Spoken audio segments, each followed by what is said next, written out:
आप देख रहे हैं model activity task class 9 mathematics को जुलाई 2021। जी हाँ, new model activity task class 9 mathematics को आप देख रहे हैं। इसका पहला क्वेश्चन है जो एमसीक्यू बेस्ड किया हुआ है। ठीक है, मल्टीपल चॉइस क्वेश्चन। आपके पास 4 क्वेश्चन दिए गए हैं और उनके ऑप्शंस दिए गए हैं। आपको इनका आंसर्स बताना है, टिक करना है। कहने का मतलब है जो सही उत्तर है उसको टिक करना है।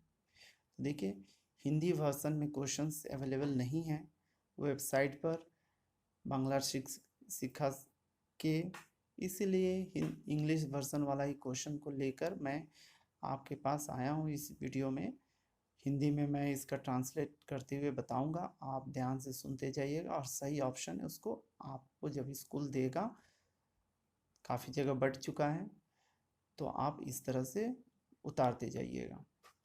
पहला क्वेश्चन देखिएगा, पहला में दिया हुआ है पाई। ठीक है, ध्यान से देखिएगा पाई।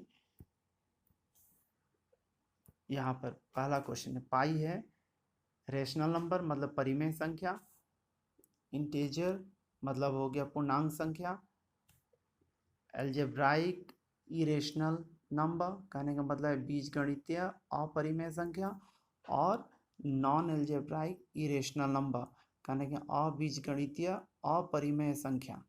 ठीक है, तो एग्जैक्टली सही आंसर इसका कौन सा होगा? डी वाला होगा। और इस चीज़ को आप समझ के रखिएगा, अबीजगणितीय अपरिमेय संख्या, यह एक्चुअल में याद रखिएगा जो भी पाई है, ठीक है, यूलर्स नंबर है या गोल्डन रेशियो है, यह सब कहलाते हैं नॉन एल्जेब्राइक इरेशनल नंबर। और इनके लिए एग्जैक्ट वर्ड जो मैथमेटिक्स में यूज़ किया जाता है वह है ट्रांसेंडेंटल नंबर। ठीक है, याद करके रखिएगा, यह नंबर है इरेशनल नंबर। आप जानते हैं इसको पी बाई क्यू के रूप में नहीं एक्सप्रेस किया जा सकता है, या फिर सिंपल फ्रैक्शन के रूप में व्यक्त नहीं किया जा सकता है। वह इरेशनल नंबर होते हैं, और रेशनल नंबर जो होते हैं जिसको हम लोग सिंपल फ्रैक्शन में व्यक्त कर सकते हैं, मतलब पी बटा क्यू के रूप में व्यक्त कर सकते हैं, जिसमें हर कभी भी जीरो नहीं होता है ना। तो ये सारे कंसेप्ट हम लोग जानते हैं। तो हम लोग यहाँ पर सीख रहे हैं ट्रांसेंडेंटल नंबर, पाई, यूलर्स नंबर ई, और यहाँ पे देखिए गोल्डन रेशियो, इन सब की वैल्यू होती है। उतना डिटेल्स में मैं नहीं जा रहा हूँ, आप याद करके रखिएगा। ई रेशनल नंबर जितने भी होते हैं वो ट्रांसेंडेंटल नंबर नहीं होंगे, ठीक है, या होंगे ही ऐसी गारंटी नहीं है, किंतु जितने भी ट्रांसेंडेंटल नंबर्स हैं सब इरेशनल नंबर होंगे। तो कहने का मतलब है कि रेशनल इरेशनल नंबर का यह एक टाइप है, याद करके रखिएगा। ठीक है, आगे बढ़ते हैं, जिसमें देखिए क्वेश्चन नंबर 2 में दिया गया है nth रूट ऑफ जीरो। तो कहने का मतलब क्या है, जीरो का nth रूट या फिर जीरो का पावर देखिए 1/2, इसकी वैल्यू कितनी होगी? जीरो होगी। ठीक, तो सही ऑप्शन कौन है? जीरो। कैसे होता है आप याद कीजिए, अगर आपके पास X square equal to zero है तो X equal to under root zero लिखते हैं तो उसका वैल्यू कितना हो जाता है? जीरो होता है ना। आप याद कीजिए, आपके समझने के लिए मैंने इस तरह से बताया है।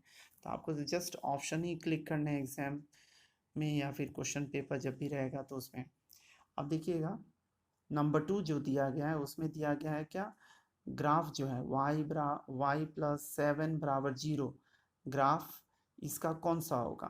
पहला वाला देखिए कि y अक्ष के समानांतर होगा, दूसरा वाला देखिए x अक्ष के समानांतर होगा यहाँ पर, फिर तीसरा में देखिए y अक्ष के साथ 0 डिग्री का कोण बनेगा या x अक्ष के साथ में 90 डिग्री का कोण बनेगा।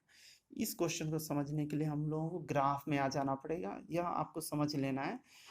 एग्जाम में तो करना नहीं है किंतु आपको समझ लेना बहुत ज़रूरी है।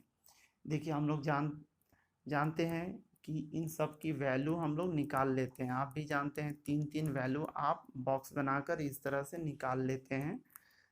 3 वैल्यू निकाल लिए तो देखिए y का सारा वैल्यू कितना है -7, x का कुछ भी वैल्यू ले लीजिए। तो मान लीजिए पहला मैंने लिया 0, दूसरा लिया 4 और तीसरा लिया 8।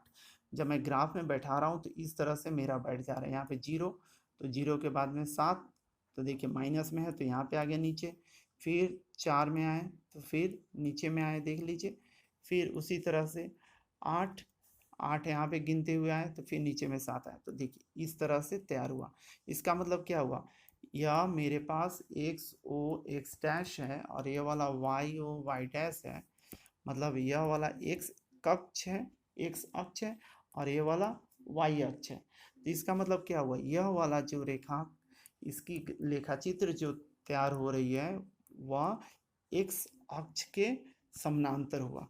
तो ऑप्शन कौन सा सही होगा, इसमें ध्यान से देखिए कौन सा होगा, एक्स के साथ में समानांतर, एक्स अक्ष के साथ समानांतर होगा। तो ऑप्शन बी सही होगा। ठीक है, आगे बढ़ते हैं। क्वेश्चन नंबर 4 को देखिए। यहाँ पर आपके पास दिया गया है simultaneous equations x plus y equal to 0 और 10x plus 5y equal to 140। आपको इसको सॉल्व करने के पहले कुछ कंसेप्ट आपको याद करके रखना होगा। देखिए a1x plus b1y plus c1 equal to 0, a2x plus b2y plus c2 equal to 0। यह याद रखना होगा आपको। दोनों साइमल्टेनियस इक्वेशन अगर ऐसा इस फॉर्मेट में रहे तो x का कोफिशिएंट दोनों समीकरणों का बराबर कभी भी y के कोफिशिएंट के अनुपातों के बराबर नहीं होगा। मतलब a1 by a2 is not equal to b1 by b2।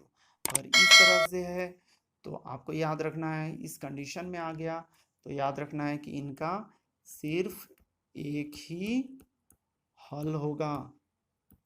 ठीक है, एक ही हल होगा, ये याद करके रखिएगा।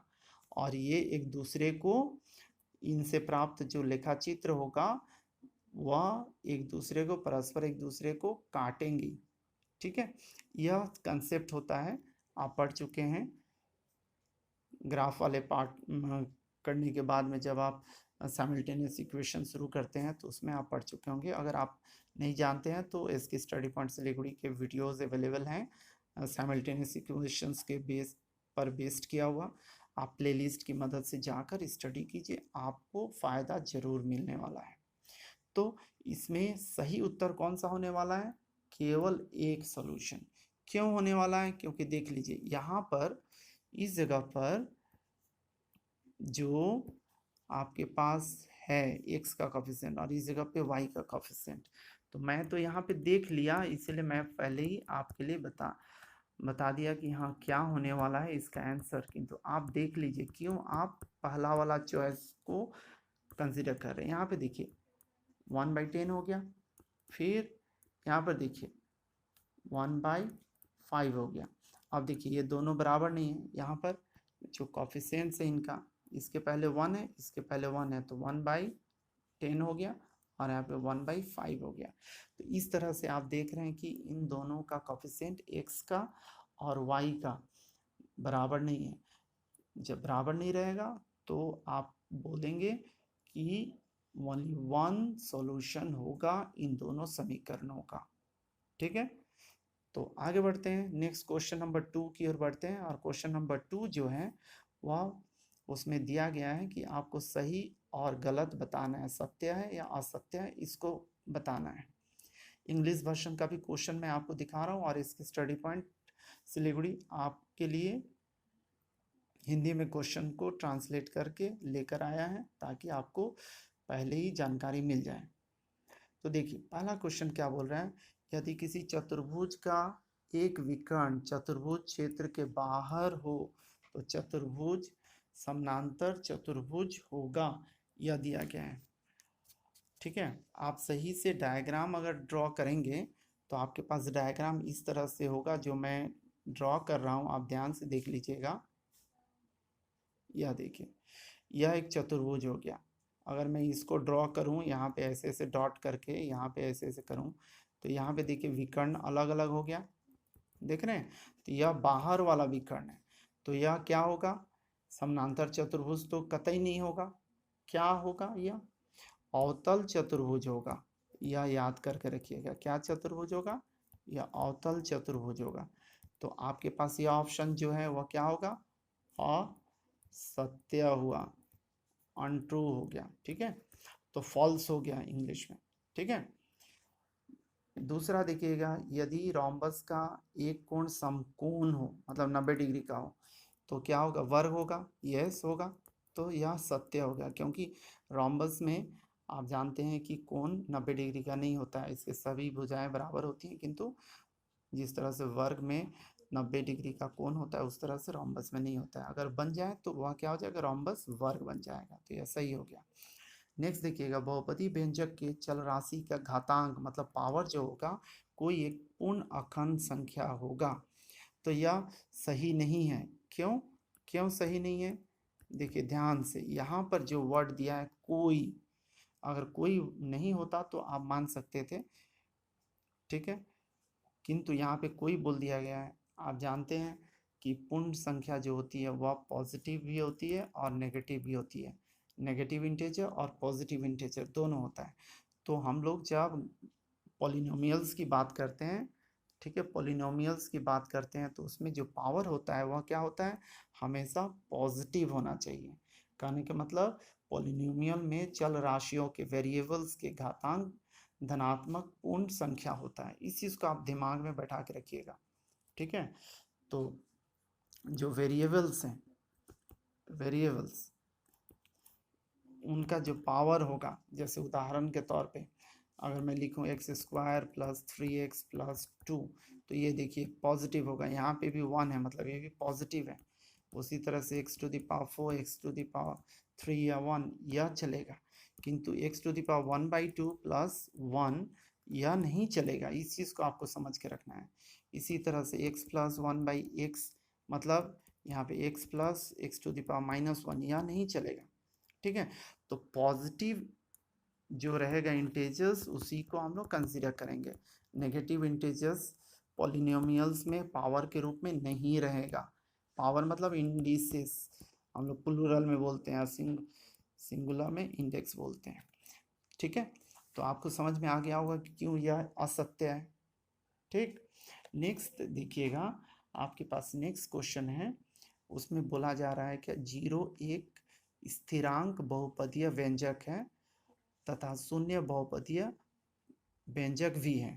तो यस, यह सही है, याद करके रखना है, पढ़ के रखिएगा कि यह वाला ऑप्शन भी सही है। तो उम्मीद कर रहा हूँ आपको इसकी स्टडी पॉइंट सिलीगुड़ी का यह वीडियो बहुत अच्छा लग रहा होगा। आप देख रहे हैं maths class 9 new model activity task 2021 को। आगे बढ़ते हैं, क्वेश्चन नंबर 3 का 1 जो है उसमें आप ध्यान से देखिए, उसमें दिया गया है कि gx बहुपदीय व्यंजक जो है या पॉलिनोमियल जो है उसका वैल्यू है 2x - 16, मतलब gx = 2x - 16 या पॉलिनोमियल है। तो इसका बहुपदीय समीकरण बताना है या लिखना है, जिसको बोलते हैं हम लोग पॉलिनोमियल इक्वेशन लिखना है, ठीक है। और उसके बाद में इसका बहुपद GS का शून्य निकालना है, ठीक है। तो कैसे करता है, कैसे करना है उस चीज़ को आप देखिए, ध्यान से समझने की कोशिश कीजिए। आप अगर पढ़ चुके हैं पॉलिनोमियल एक्सरसाइज 7.1 या 7 पॉइंट, तो आपको इस क्वेश्चन को करने में दिक्कत नहीं होगी। अगर नहीं किए हैं तो आपको थोड़ा सा ध्यान देके समझना पड़ेगा। आप देखिए, समझ लीजिए कि GS बहुपद के शून्य का निर्णय करने के लिए x के जिस मान के लिए GS का मान शून्य होगा वही पॉलिनोमियल का 0 कहलाएगा। यह भी बात समझ के रखिए। कैसे करेंगे, देखिए हमारे पास gx = दिया गया है कितना, 2x - 16, तो हम लोग gx = कितना हो गया, 0। इसलिए gx के जगह में हम लोग क्या लिखेंगे 2x माइनस 16 इक्वल टू 0। यह जो हुआ वही क्या हो गया, पोलिनोमियल इक्वेशन हो गया। यह वाला जो पोलिनोमियल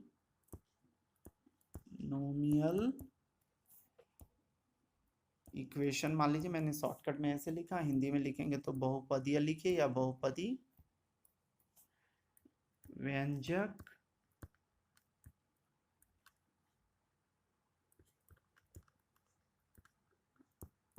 समीकरण है, इस तरह से आप लिख लीजिए। तो यह वाला फर्स्ट पार्ट हो गया इस क्वेश्चन का, जिसमें आप कैसे जीएस का पोलिनोमियल इक्वेशन निकाल रहे हैं। ये लाइन याद रखिएगा जिसको मैं बोल रहा हूँ, जीएस बहुपद के शून्य का निर्णय करने के लिए एक्स के जिस मान के लिए जीएस का मान शून्य हो जाए वही पोलिनोमियल का जीरो कहलाएगा। इस चीज को आप समझ चुके हैं, तो हम लोग अब जीरो निकालेंगे। देखिए अब हम लोग क्या करेंगे, यह सेकेंड पार्ट है इस क्वेश्चन का। इसमें आप क्या करेंगे, आप लिखिएगा और लिखिएगा 2x minus 16 equal to 0 implies x equal to 16, 2x equal to 16, तो देखो x इक्वल टू 16/2 मतलब हो गया कितना 8। तो 8 जो होगा वह gx बहुपदी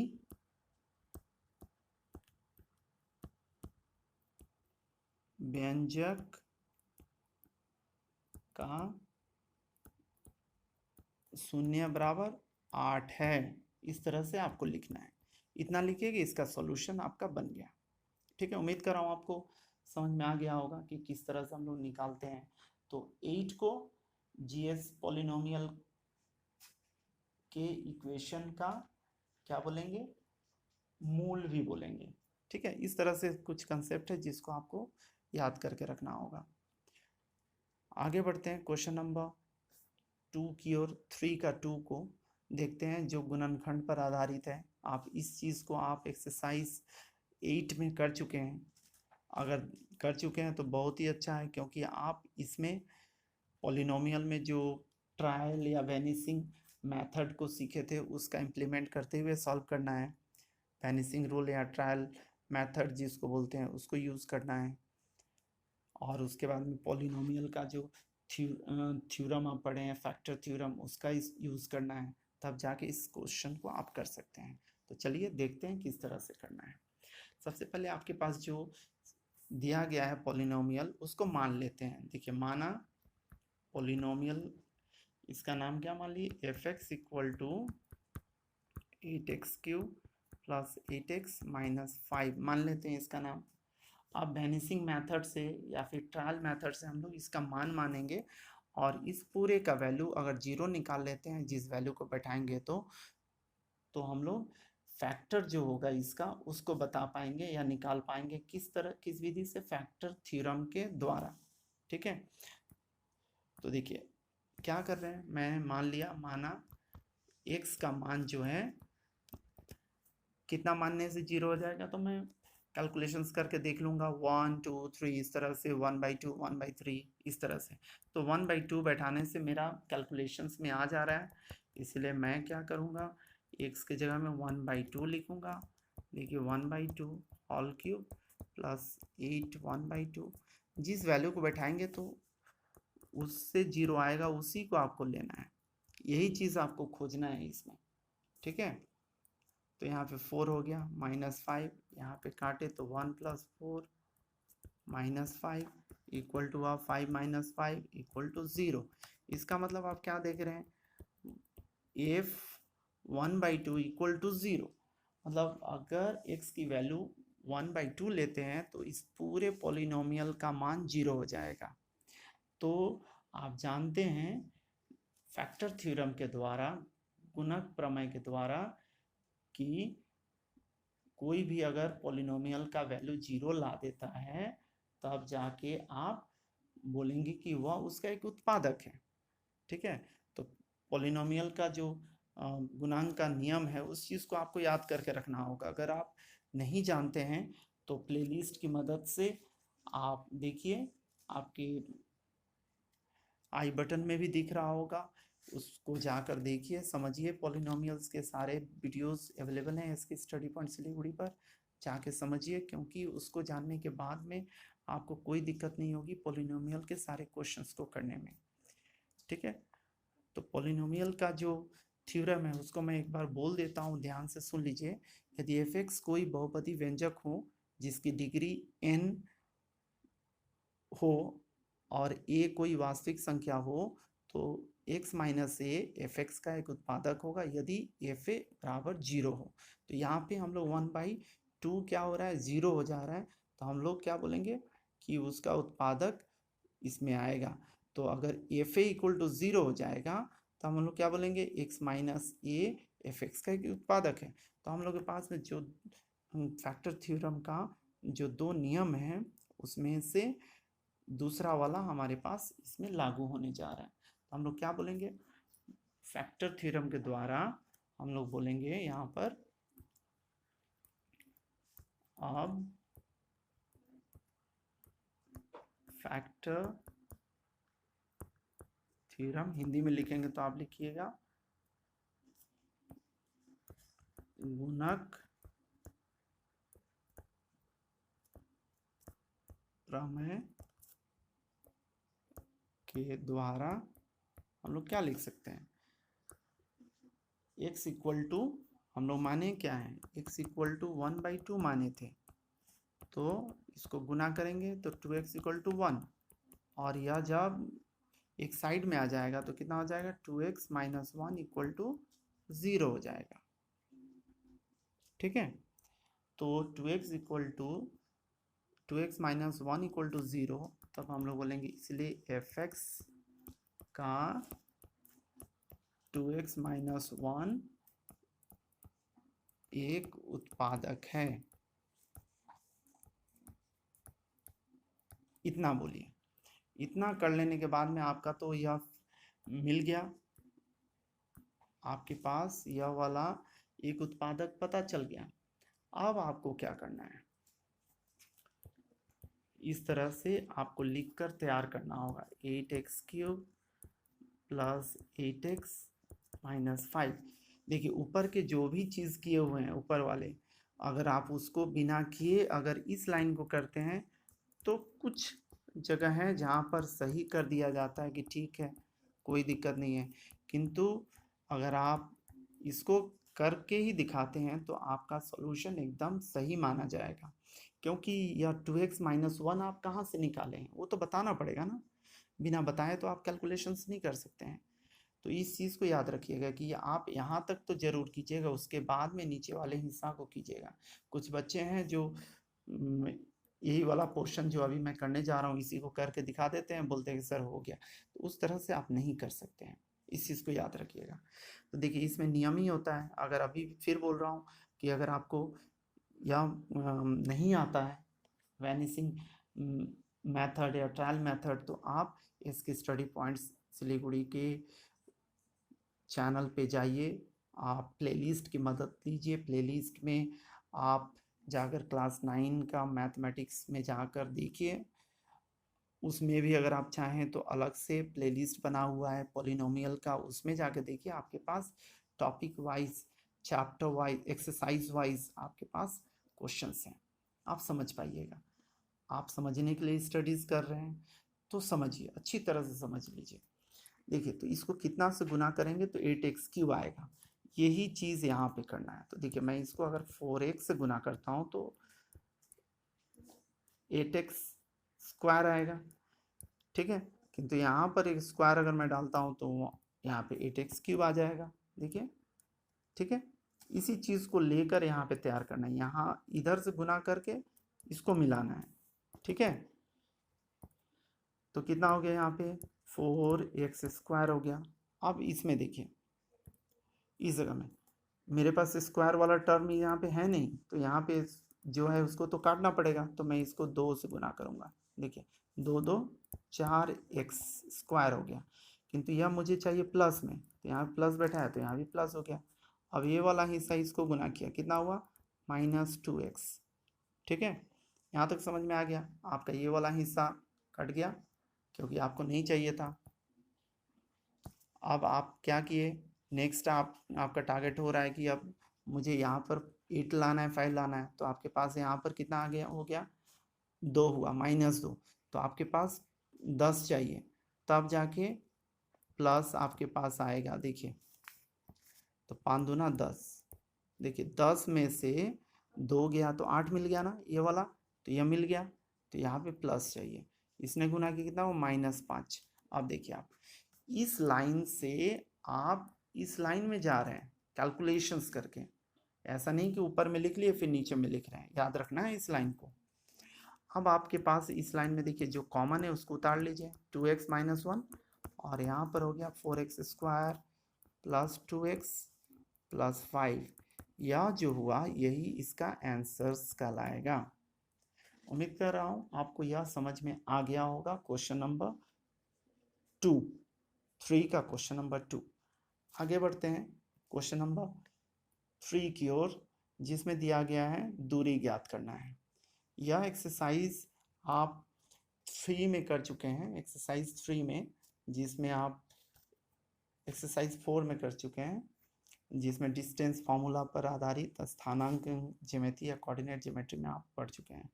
आप जब भी 2 पॉइंट्स का डिस्टेंस निकालते हैं तो याद कीजिए x1 y1 और मान लेते हैं x2 y2।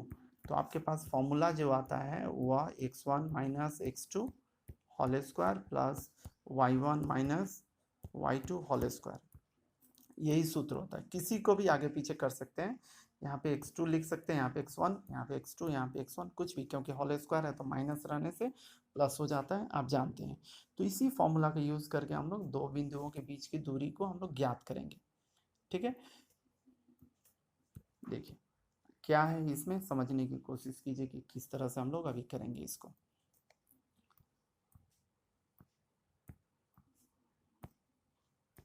यहाँ पर देखिए मैंने माना x1 y1 इक्वल टू मेरा है -2 -2, x2 y2 मेरा यह हो गया 4 6। अब अभीष्ट दूरी मैं लिखूंगा,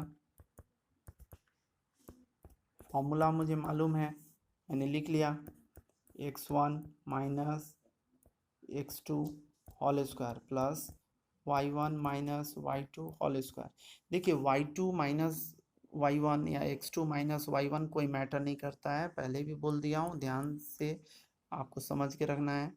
यहाँ पे देखिए जब मैं लिखा x1 तो कितना है, यहाँ पे देखिए -2, मैंने -2 लिख दिया। x2 कितना है, यहाँ पे देखिए 4 है तो 4 लिख दिया।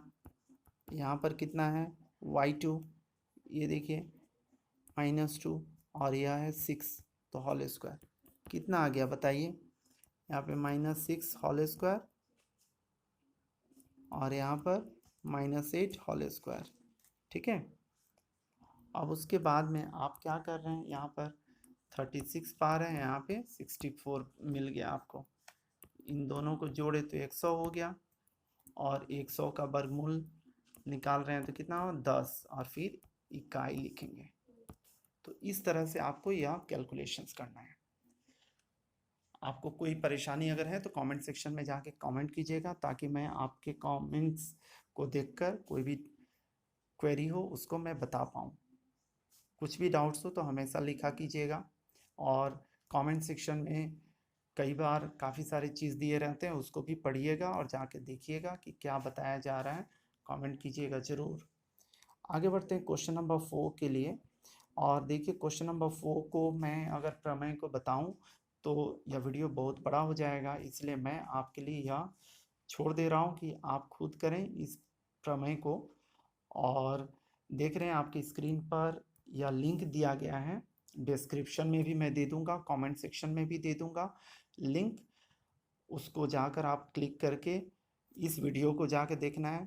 प्रमेय नंबर 5 यहाँ पर देख पा रहे होंगे आप, स्क्रीनशॉट है यहाँ पर प्रमेय का, या प्लेलिस्ट है, ये देखिए प्लेलिस्ट है। आप जब जाकर वहाँ पर खोजेंगे इसकी स्टडी पॉइंट सिलीगुड़ी में प्रमेय का, तो इस प्लेलिस्ट में जाकर इस प्रमेय को देखकर आप प्रमेय को नोट डाउन कर सकते हैं। देखिए 5वां नंबर प्रमेय है, किसी चतुर्भुज के आमने सामने की एक जोड़ी भुजाएं परस्पर समान और समानांतर हो तो यह एक समानांतर चतुर्भुज होगा। ठीक है, तो आप जाकर ध्यान से देखिए, दिक्कत नहीं होगी। कैसे फाइंड करना है वो बता दिया हूँ मैं। आप अगर नहीं फाइंड कर पा रहे हैं तो क्या कीजिएगा, यूट्यूब में जाकर इसको टाइप कीजिएगा, इस तरह से क्लिक कीजिएगा, आपका यूट्यूब में यही वीडियो खुल जाएगा और उसको देखकर समझकर आप नोट डाउन कर लीजिएगा। Thank you very much for watching us.